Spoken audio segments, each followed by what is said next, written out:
بسم الله الرحمن الرحيم.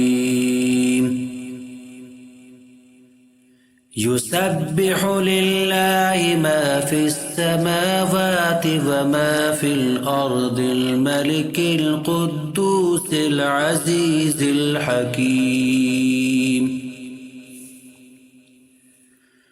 هو الذي بعث في الأميين رسولا منهم يتلو عليهم آياته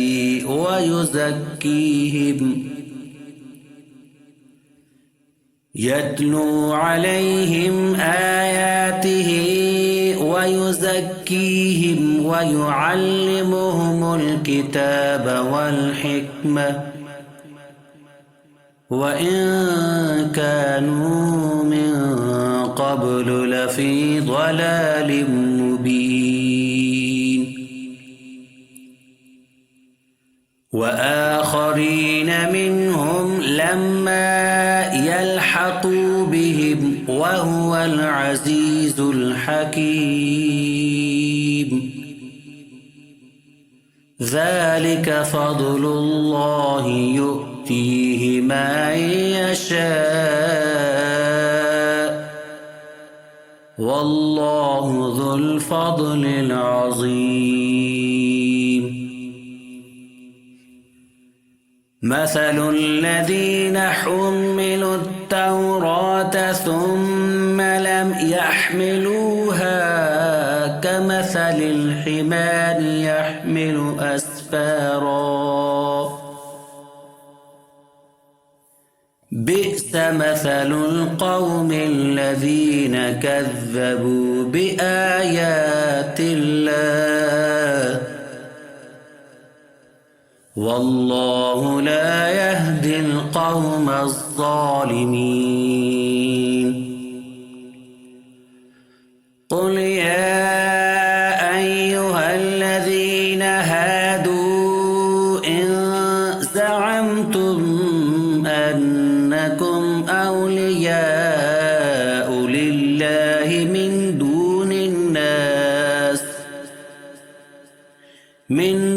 الناس فتمنوا الموت إن كنتم صادقين ولا يتمنونه أبدا بما قدمت أيديهم والله عليم بالظالمين. قل إن الموت الذي تفرون منه فإنه ملاقيكم ثم تردون إلى عالم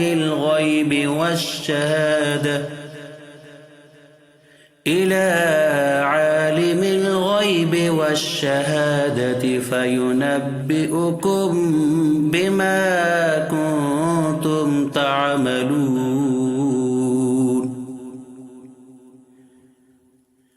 يا أيها الذين آمنوا إذا نودي للصلاة من يوم الجمعة فاسعوا إلى ذكر الله وذروا البيع ذلكم خير لكم إن كنتم تعلمون.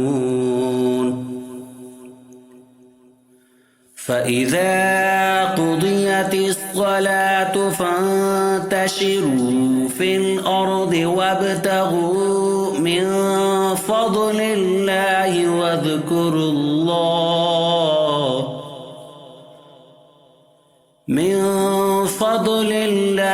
واذكروا الله كثيرا لعلكم تفلحون. وإذا رأوا تجارة أو لهوا انفضوا إليها وتركوك قائما قل ما عند الله خير من اللهو ومن التجارة والله خير الرازقين